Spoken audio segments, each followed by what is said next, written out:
हर चीज को पूरी गहराई से समझो मेरे भाइयों, पूरी गहराई से।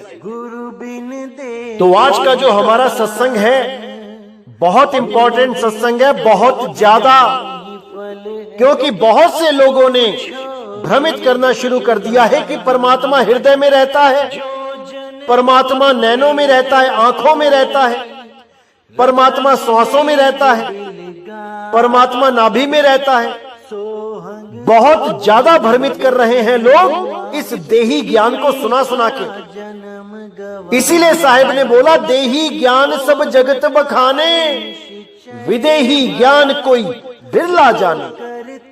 उस विदेही ज्ञान को कोई बिरला ही जान पाता है जो इन देहों से सदा परे है। तो आज का सत्संग बहुत इंपॉर्टेंट है मेरे भाइयों, पूरा विवेक लगाना है, पूरा विचार करना है कि क्या सच है क्या झूठ है।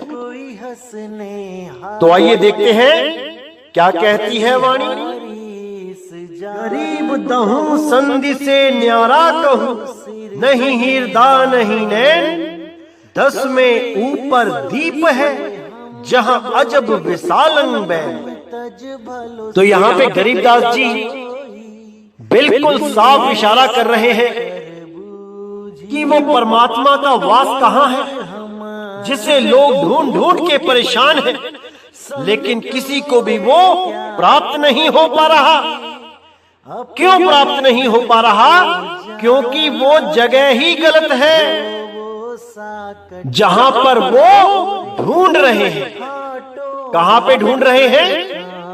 कोई उसको हृदय में ढूंढ रहा है, कोई उसको नाभि में ढूंढ रहा है, कोई उसको श्वासों में ढूंढ रहा है, कोई उसको त्रिकुटी में ढूंढ रहा है, कोई उसको देह में ढूंढ रहा है, जबकि वो देह नहीं है, वो देही से न्यारा है, वो विदेही है। लेकिन कोई इस भेद को नहीं समझ पा रहा। इसीलिए परमपिता परमात्मा को एक मनुष्य रूप धारण करके इस दुनिया में आना पड़ा और अपने जीव हंसों को समझाने के लिए, बताने के लिए एक शरीर को धारण करना पड़ा। लेकिन वो शरीर कोई 5 तत्वों की देही नहीं थी। कोई सोचे कि कोई कबीर साहब किसी माँ के गर्भ से पैदा होके आए और वो भी एक भगत है, ऐसा नहीं है भाई। कबीर साहब बंदी छोड़ है, वो नौतम सूरत है। आगे जब मैं सत्संग में क्लियर करूंगा कि नौतम सूरत क्या होती है, तब आपको सब कुछ समझ में आने लग जाएगा। क्योंकि अभी बहुत से ऐसे गुप्त भेद हैं जो खोले जाएंगे। 2020 के अंत तक बहुत से गुप्त भेद खोल दिए जाएंगे। तो क्या कहते हैं गरीब साहब? दहूं संधि से न्यारा कहूं, नहीं हिरदा नहीं नैन, 10 में ऊपर दीप है जहां अजब विशालम बैन। यहां पर गरीबदास जी उन लोगों को सीधी चेतावनी दे रहे हैं जो लोग कहते हैं कि परमात्मा का वास हृदय में है, या परमात्मा तो इन आंखों में रहता है, नैनों बीच में रम रहा, ऐसी वाणियां सुनाते हैं। उन दोनों ही अज्ञानियों को सीधा इशारा दे रहे हैं गरीब साहिब जी कि नहीं हिरदा नहीं नैन। अरे भाई, ना हृदय में ना नैन में, इन दोनों में ढूंढते हुए अपना जीवन बर्बाद मत कर लेना, नहीं तो 84 में जाना पड़ेगा। बिल्कुल मना कर दिया है, बिल्कुल साफ, कि इन दोनों स्थानों पे नहीं ढूंढना। तो कहां ढूंढना है उसका भी इशारा कर रहे हैं। 10 में ऊपर दीप है जहां अजब विशालम बैन। यानी परमात्मा को ढूंढना है तो भाई 10वें से ऊपर देखो एक दीप है, उसी दीप की तरफ इशारा कर रहे हैं जिसके लिए कबीर साहब ने बोला था, अधर दीप तहां गगन गुफा में है निज वस्तु सारा, ज्योति स्वरूपी अलख निरंजन, ये धरता ध्यान हमारा।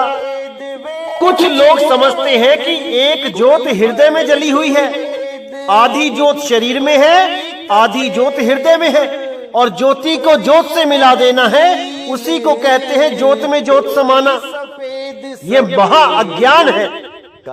और कुछ लोग सोचते हैं कि वो ज्योत त्रिकुटी में जगी हुई है, आदि ज्योत बाहर है, आदि अंदर है। उसको भी कई सोचते हैं कि ज्योत में ज्योत समाना, मंतु ज्योत स्वरूप है, अपना मूल पहचान। ये घोर अज्ञान है। ज्योत में ज्योत नहीं समानी है भाई। ज्योत तो सूरत के लिए बोला गया है और दूसरी ज्योत शब्द के लिए बोला गया है। सूरत को शब्द में समाना है, ना कि किसी ज्योत के दर्शन करके ज्योत में समा जाना है। उसके लिए तो साहिब ने बोला है ज्योत स्वरूपी अलख निरंजन, ये धरता ध्यान हमारा। और ये उसी निरंजन को परमात्मा मान के उसी ज्योत में समाने की बातें करते हैं। इसीलिए बार बार जन्म हो रहा है, मरण हो रहा है। अगर इस भेद को ये समझ जाएं तो बेड़ा पार हो जाएगा। लेकिन कोई समझने को तैयार नहीं है। सबके सब अपने अज्ञान को ही ज्ञान समझ के बैठे हैं और कबीर साहब की वाणियों को मिथ्या जानकर अपना जन्म बर्बाद कर देते हैं। तो गरीबदास जी यहां मोहर लगा रहे हैं, 10वें ऊपर दीप है जहां अजब विशालम बैन, कि वो 10वें द्वार से ऊपर वो अधर द्वीप है जहां पे सूरत को पहुंचाना है तो सदा सदा के लिए जन्म मरण से मुक्ति मिल जाएगी। तो आगे गरीबदास जी कहते हैं, गरीब दहु संधि से न्यारी कहूं, पिंड ब्रह्मंड आकार, तीनों पर्दे खुल गए तो जहां तहां दीदा। तो यहाँ पे गरीबदास जी महाराज ने बिल्कुल क्लियर कर दिया कि दहु संधि से न्यारी कहूं, पिंड ब्रह्मंड आकार। दहु संधि का मतलब होता है जड़ चेतन की संधि। तो यहाँ बिल्कुल क्लियर कर दिया कि पिंड ब्रह्मंड आकार, इन तीनों का बोध हो जाने के बाद, यानी क्या है पिंड, क्या है ब्रह्मांड, क्या है आकार, इन तीनों का जब बोध हो जाता है तब समझ में आता है कि ये तीनों ही उस शब्द गुरु के सहारे खड़े हैं। ये पिंड, ये ब्रह्मांड और ये गले से निकलने वाली जो आवाज है जिसको आकार कहते हैं, जो एक सांस में लगातार चलती है, जिसको मैंने पहले भी कई बार बताया है, जो गले से आवाज निकलती है आ की, आ,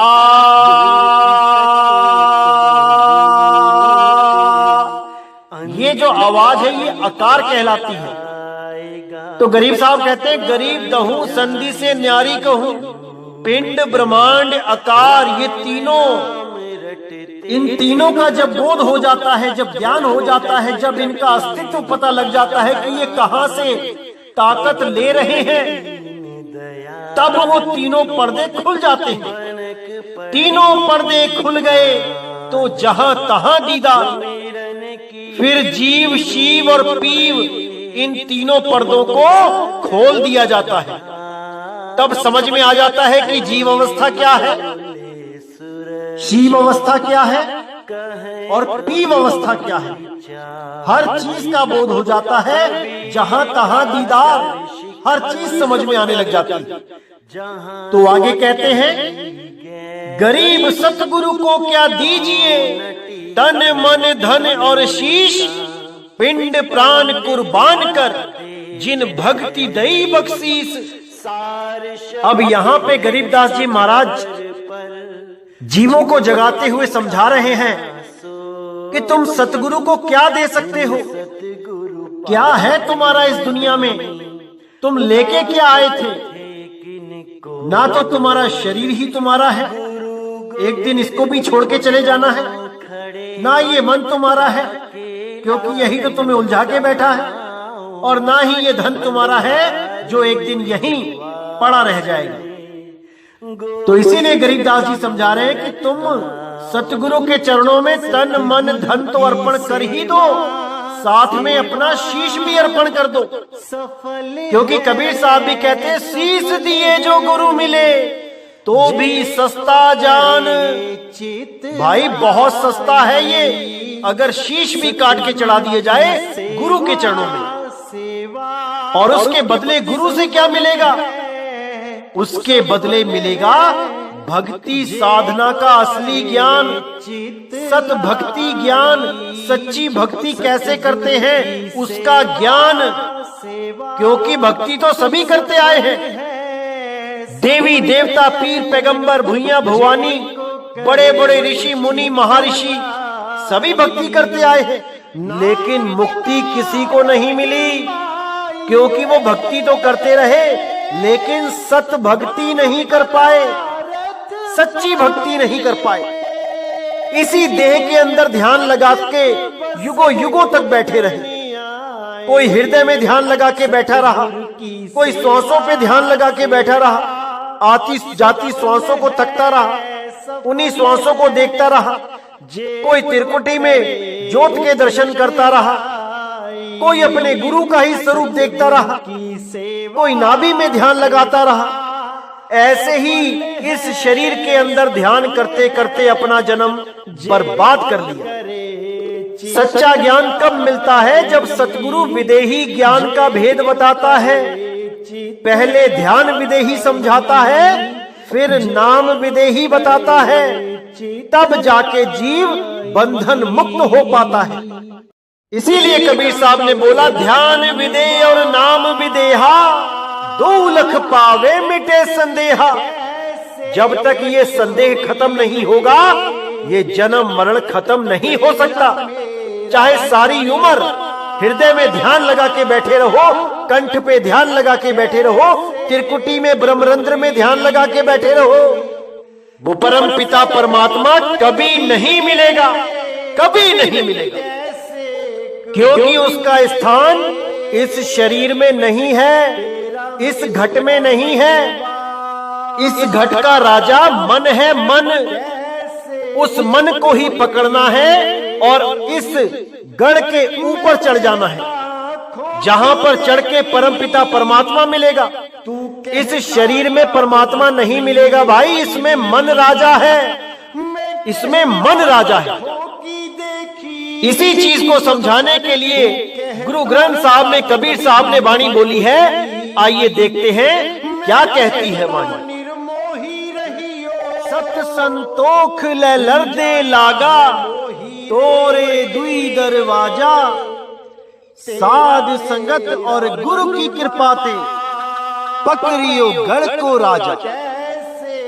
भगवत भीर सकत सिमरन की, कटी काल भय फांसी, दास कबीर चढ़ियो गढ़ ऊपर, राज लियो विनाशी। इस वाणी में कबीर साहब बिल्कुल साफ इशारा कर रहे हैं कि गढ़ का राजा यानी इस देह का राजा, इस देह में कौन सा राजा बैठा है? मैंने पहले भी समझाया था आपको कि इस तन के अंदर, इस शरीर के अंदर मन राजा बैठा है। मन राजा वही राजा है इस शरीर का। और जो लोग शरीर के अंदर परमात्मा को ढूंढने की कोशिश करते हैं, वो इसी मन को परमात्मा मान के ज्योति ज्योत समा जाते हैं, क्योंकि ये मन ही ज्योत है। कोई नहीं जान पा रहा इस मन की शातिर चालों को, सब के सब मन के गुलाम बन बैठे। इसीलिए साहिब ने बिल्कुल क्लियर कर दिया कि सत संतोख ले लड़ने लागा। इस मन राजा से मैं सत और संतोख लेके लड़ने लगा और दोनों दरवाजों को तोड़ दिया। कौन से दो दरवाजे? एक पाप का, एक पुण्य का। मैं दोनों से न्यारा हो गया। जब मैंने सत्य को जान लिया, मैं पाप और पुण्य दोनों से न्यारा हो गया। तो यही साहिब कह रहे हैं कि सत संतोख ले लड़ने लागा, तोरे दुई दरवाजा, साध संगत और गुरु की कृपा ते, पकड़ियो गढ़ का राजा। अब दोनों की बात कर दी, साध संगत और गुरु की कृपा से। साध संगत मतलब देही गुरु की तरफ इशारा है, जो आपको सत्य के साथ जोड़ेगा, आपको भेद बताएगा कि उस सत्य को कैसे प्राप्त करना है। और गुरु की कृपा मतलब उस विदेही शब्द गुरु की कृपा जब आप पे बरसेगी, तब ही आप इस मन रूपी राजा को पकड़ पाओगे। जो लोग ये कहते हैं कि गुरु धारण करने की जरूरत नहीं है, आप सीधे ही परमात्मा को पालोगे, ये बातें वाणी के विरुद्ध हैं। ये मनमुखी ज्ञान है। आज तक ना तो ऐसा कोई पैदा हुआ है जो बिना गुरु के ज्ञान प्राप्त कर ले, और ना ही ऐसा होगा। फिर समझ लो, ज्ञान प्राप्त कर ले यानी सत ज्ञान। अधूरा ज्ञान तो बिना गुरु के भी प्राप्त हो सकता है, लेकिन सच्चा ज्ञान जिससे मुक्ति होगी बिना गुरु के प्राप्त नहीं होता, कभी नहीं होता। इसीलिए बोला गया है, प्रभु कृपाल कृपा करे, नाम नानक साधु संग मिले। यानी प्रभु कृपाल जब कृपा करता है तो साधु का संग प्राप्त होता है। साधु ही आपके जीवन में आपको मार्गदर्शन करता है। परमात्मा नहीं आएगा आपसे बताने की ये सच है और ये झूठ है। परमात्मा तो केवल उसको मिलने आता है जिससे उसने आगे जागृति लानी हो। एक संत को मिलता है आके, और उससे ही उस एक दिए से हजारों दिए जला देता है। सबको आके नहीं मिलता कि कोई कहे कि सबको आके परमात्मा मिलेगा। असली मुद्दा होता है बुझे हुए दीपक को जलाना। चाहे परमात्मा उसको स्वयं जलाए या परमात्मा के द्वारा जलाया हुआ कोई दीपक उसको आके जला दे। मुद्दा ये है कि दीपक जलना चाहिए, ज्ञान होना चाहिए। इसलिए गुरु करना बहुत जरूरी होता है। कोई भी गुरु करो आप, बस ज्ञान पूर्ण होना चाहिए, क्योंकि ज्ञान से ही आपका मोक्ष होगा, मुक्ति होगी। वो गुरु नहीं मोक्ष देगा आपको। गुरु तो केवल मार्गदर्शन करेगा, मार्गदर्शन। तो यहाँ पे साफ क्लियर कर दिया है कि साध संगत और गुरु की कृपा से पकड़े गढ़ को राजा। गढ़ यानी ये शरीर। इस शरीर में जो राजा बैठा है, जिसको मैंने तीसरा राम बोला था, मन राम। और बहुत से लोग विरोध कर रहे थे कि मन राम कैसे हो सकता है। तो भाई देख लो यहाँ पे राजा कौन है। क्या दो राजा हैं इस संसार में आपके हिसाब से? क्योंकि आप लोगों ने मन को राजा नहीं माना। इस वाणी को अच्छी तरह देख लो, कौन राजा बताया गया है। भाई मन ही राजा है इस तीन लोक का, और चौथे लोक का राजा शब्द गुरु है। तो वाणी बिल्कुल क्लियर कह रही है, साध संगत और गुरु की कृपा से पकड़े गढ़ को राजा। मैंने उस राजा को पकड़ लिया है, उसको बंदी बना लिया है। भगवत भीर सकत सिमरन की, कटी काल भय फांसी। दास कमीर चढ़े ओ गढ़ी ऊपर, राज लियो अविनाशी।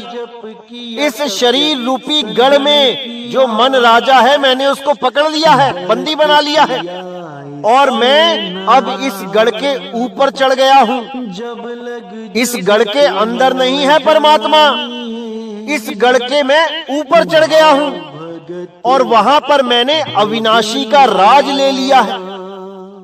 यानी वो परमात्मा का जो सिंहासन है, जो गढ़ के ऊपर है, वहां पर जाके मैं विराजमान हो गया। अब मुझे कोई नहीं उतार सकता।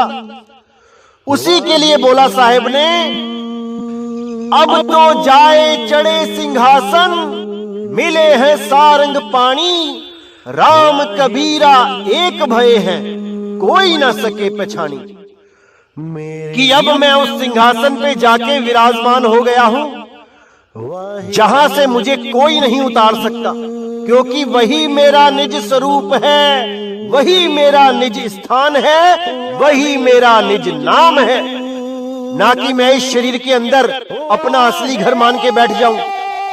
अरे ये तो किराए का कमरा है भाई, किसी को 10 साल के लिए, किसी को 20 साल के लिए, किसी को 50 तो किसी को 100 साल के लिए मिला है। इस किराए के कमरे में अगर आप अपना घर ढूंढने लग जाओगे तो कब मुक्त हो पाओगे? अरे भाई, किराए का कमरा खाली करना पड़ेगा, तब कहां जाओगे? इसीलिए बार बार समझा रहा हूं कि इस देही ज्ञान को त्यागो और विदेही ज्ञान को समझने की कोशिश करो। संतों ने वाणियों में कोई कमी नहीं रखी है, लेकिन इन वाणियों को कोई समझ नहीं सकता।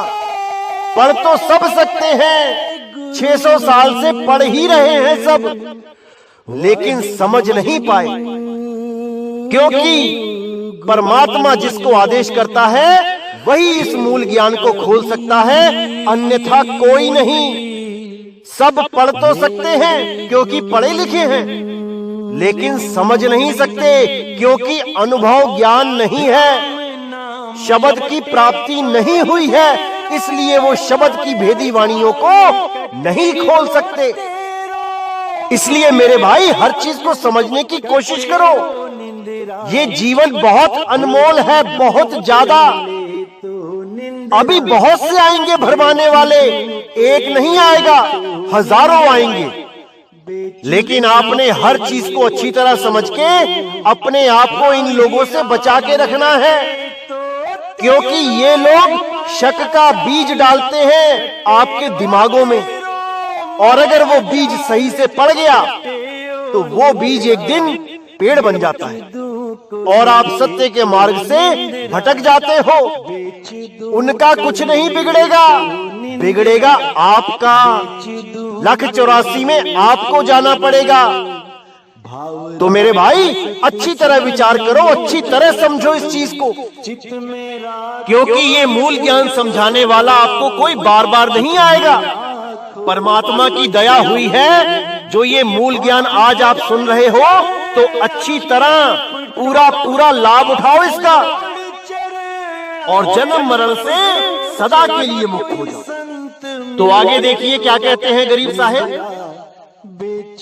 गरीब सतगुरु को क्या दीजिए, तन मन धन और शीस, पिंड प्राण कुर्बान कर, जिन भक्ति दई बख्शीस।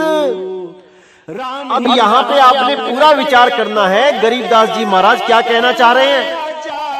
सबसे पहले उन्होंने ये बोल दिया कि तुम सतगुरु को दे ही क्या सकते हो, तुम्हारा है ही क्या इस जीवन में। शरीर तुम्हारा नहीं है, धन दौलत यहीं छोड़ जाओगे, तुम्हारी नहीं है।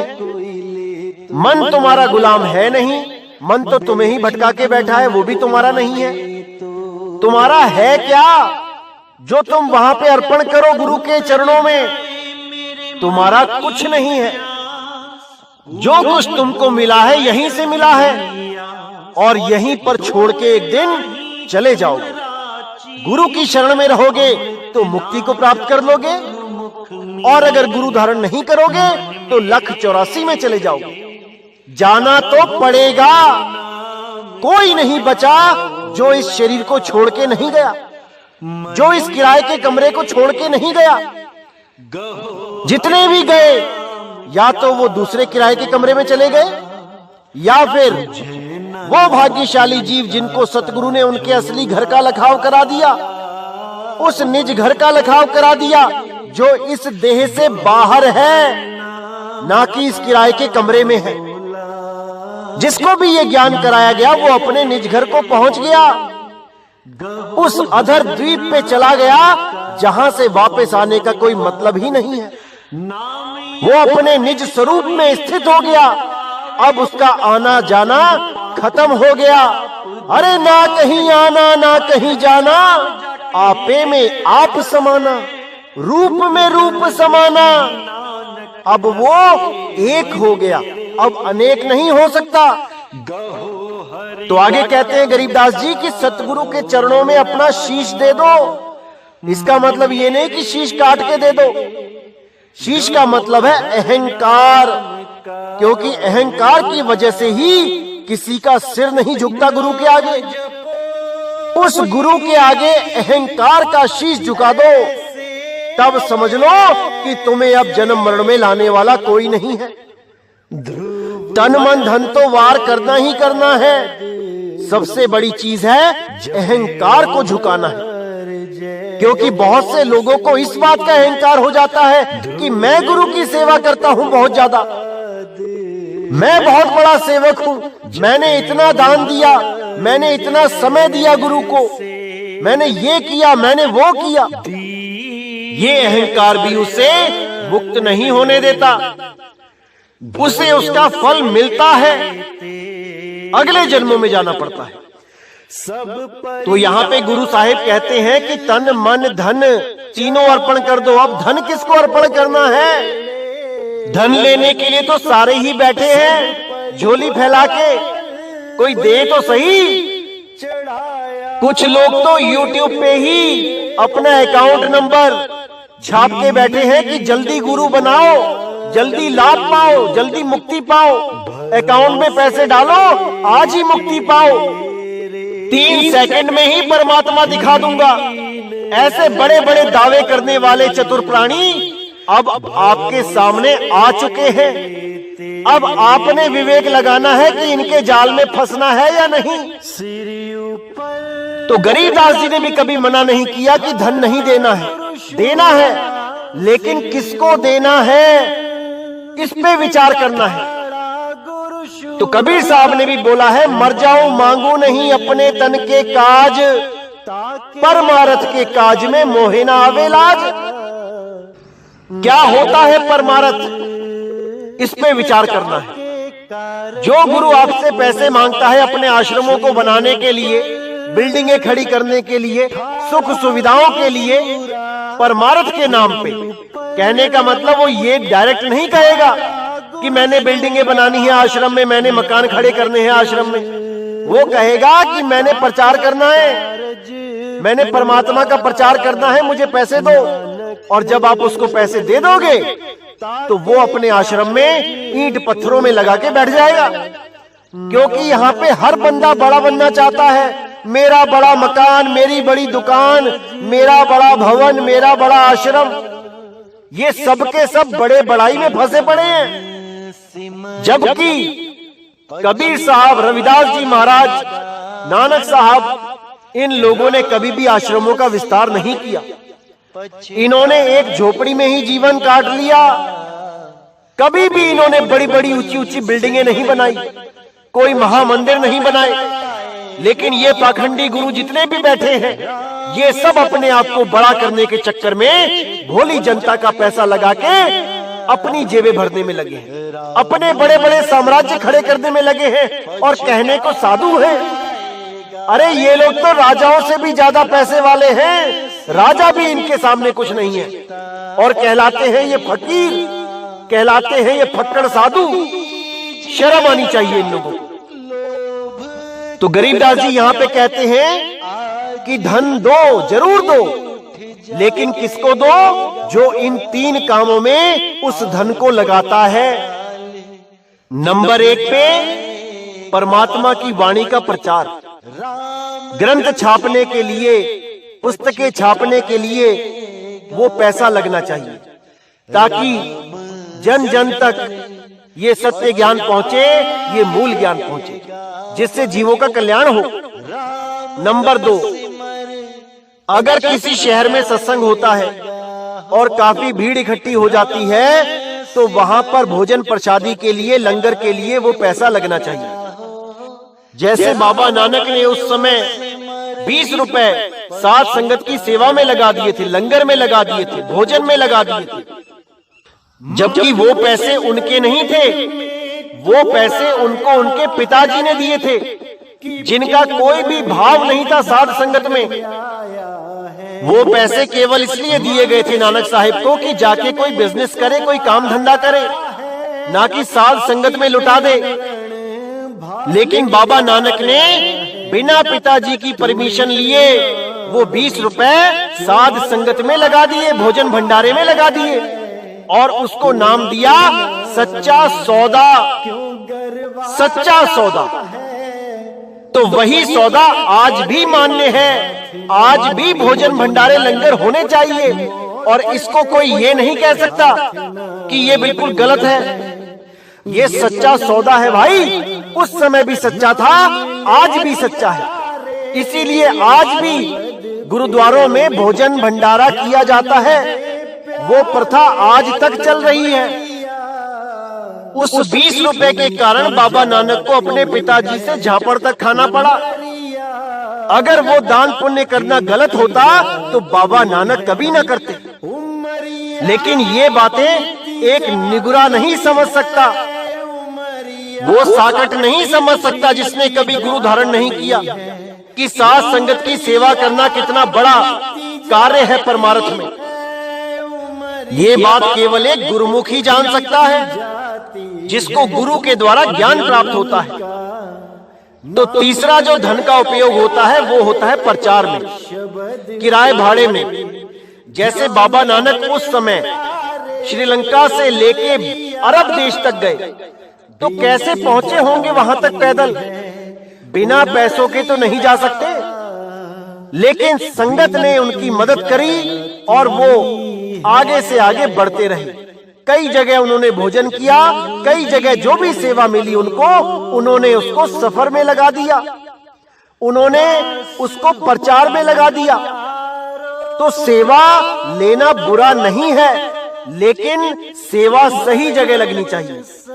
अगर सेवा आश्रमों को बड़ा करने में, गाड़ियां खरीदने में, एसी लगाने में, अगर इन चीजों में खर्च होती है संगत की सेवा, तो उस गुरु को तत्काल ही त्याग देना चाहिए। अरे गुरु तो वो होता है जो एक झोपड़ी में खुश है, सारी उम्र एक झोपड़ी में बिता सकता है, वो होता है सच्चा फकीर। ना कि अपने आश्रमों को बड़ा बड़ा करने में लगा रहे, जमीनों को फैलाता रहे, बड़ी बड़ी बिल्डिंगें बनाता रहे, बड़े बड़े भवन का निर्माण करता रहे, बड़े बड़े महामंदिर बनाता रहे। ऐसे लोग सतगुरु नहीं होते, ये लोग दुनियावी गुरु होते हैं। इनको गुरुआ बोला गया, गुरुआ। ये गुरुआ लोग हैं, ये सतगुरु नहीं है। इनके मनों की कल्पना तो इतनी ज्यादा होती है कि एक ग्रस्त से भी ज्यादा ख्वाब लेके जीते हैं ये लोग। एक ग्रस्त आदमी जो गृहस्थी में रहता है, 2 कमरे में पूरा जीवन निर्वाह कर सकता है, उसकी इतनी बड़ी इच्छाएं नहीं होती। लेकिन इन गुरुआ लोगों की इतनी बड़ी इच्छाएं हैं कि लाखों करोड़ों अरबों रुपया ईंट पत्थर में लगा देते हैं, फिर भी मन को संतुष्टि नहीं होती। ऐसे लोग प्रेत जूनों में भटकते हैं, क्योंकि गुरबाणी में साफ बोला है, अंत काले जो मंदिर सिमरे, ऐसी चिंता में देह मरे। प्रेत जून वो वली वली उतरे। जिनका ध्यान इन ईंट पत्थरों में रहता है, इन मंदिरों में, महामंदिरों में रहता है कि मेरे होते होते ये महामंदिर कंप्लीट हो जाए, वो प्रेत जूनों में जाते हैं, क्योंकि सारा ध्यान तो इन मंदिरों में फंसा है। मुक्ति कब हुई भाई? अगर आज नहीं मुक्ति हुई तो कल भी नहीं होगी। सच्चा फकीर वो होता है जो इन सब आशाओं तृष्णाओं से मुक्त होता है। इसीलिए गरीबदास जी कहते हैं कि पिंड प्राण कुर्बान कर, जिन भक्ति दई बख्शीस। उस गुरु के चरणों में अपना पिंड प्राण, अपना सब कुछ अर्पण कर दो, जो तुम्हें सच्ची भक्ति बता दे, वो सत भक्ति करवा दे, जिससे तुम्हारा सदा के लिए जन्म मरण खत्म हो जाए। नहीं तो आज तो तुम राजा हो और कल को तुम गधे की, सुअर की, कुत्ते की जून में जाके महा दुख पाओगे। आज तुम इतने हाइजीनिक हो कि हल्की सी गंदगी भी अपने घर में देख नहीं सकते, लेकिन 84 में जाके गंदी नालियों में घूमना पड़ेगा, गंदी नाली में ही भोजन खाना पड़ेगा। तो मेरे भाइयों, अच्छी तरह विचार कर लो, विवेक जगा लो अपना, जितना जगा सकते हो। ये मौका बार बार नहीं मिलता। मानुष जन्म अनमोल है, मिले न बारंबार, तरवर जो पत्ता गिरे बहुर न लागे डार। एक बार जो पत्ता गिर गया वो दोबारा नहीं लगता, जन्मों जन्मों के बाद नंबर आएगा। तो मेरे भाई, पूरा विवेक करो, पूरा विचार करो, वाणी पे पूरा विश्वास करो। क्या कहती है वाणी? क्योंकि भरमाने वाले बहुत आएंगे, बहुत आएंगे, लेकिन आपने भरमना नहीं है। पूरा विवेक लगाना है, पूरा विचार करना है, तभी ये जन्म मरण का रोग खत्म होगा मेरे भाई। तो मैं पूरी उम्मीद करता हूं कि आज के सत्संग से आपको पूर्ण जागृति हो गई होगी कि परमात्मा शरीर में नहीं रहता, परमात्मा इस हृदय में नहीं रहता, परमात्मा इस नाभि में, इस कंठ में, इस आज्ञा चक्र में नहीं रहता, परमात्मा ब्रह्मरंध्र में भी नहीं रहता, ना ही वो गुदा चक्र, ना ही स्वादिष्ठान में रहता है। परमात्मा विदेही है, अजूनी है, अजूनी। इसीलिए बोला गया अजूनी सैपंग गुर प्रसाद। वो परमात्मा, वो सतनाम अजूनी है, लेकिन बिना गुरु प्रसाद के नहीं मिलता। जब तक भेदी गुरु नहीं मिल गया, जब तक वो परमात्मा भी नहीं मिलता। इसीलिए कबीर साहब ने बोला, वस्तु कहीं ढूंढे कहीं, कहीं विधि लागे हाथ, गुप्त वस्तु तब मिले जब भेदी लीजे साथ। वो भेदी गुरु साथ में लोगे तभी भेद मिलेगा, अन्यथा नहीं मिलेगा। तो आज का सत्संग यही समाप्त करते हैं और आपको बताना चाहूंगा कि ये हमारा नया YouTube चैनल है और आगे से सारे सत्संग इसी चैनल पे अपलोड किए जाएंगे। और पिछले चैनल पे जो स्ट्राइक आई थी उसके लिए कानूनी कार्रवाई की जा रही है। उम्मीद है कि वो चैनल बंद नहीं होगा, लेकिन अगर हो भी जाता है तो कोई परेशानी वाली बात नहीं है। मैं डिस्क्रिप्शन में सारे सत्संग अपलोड कर दूंगा। आप डिस्क्रिप्शन में जाके सारे सत्संग वहां से डाउनलोड करके खुद भी सुन सकते हैं और अपने चाहने वालों को भी भेज सकते हैं सेव करके। तो इसी के साथ अब मुझे विदा करें।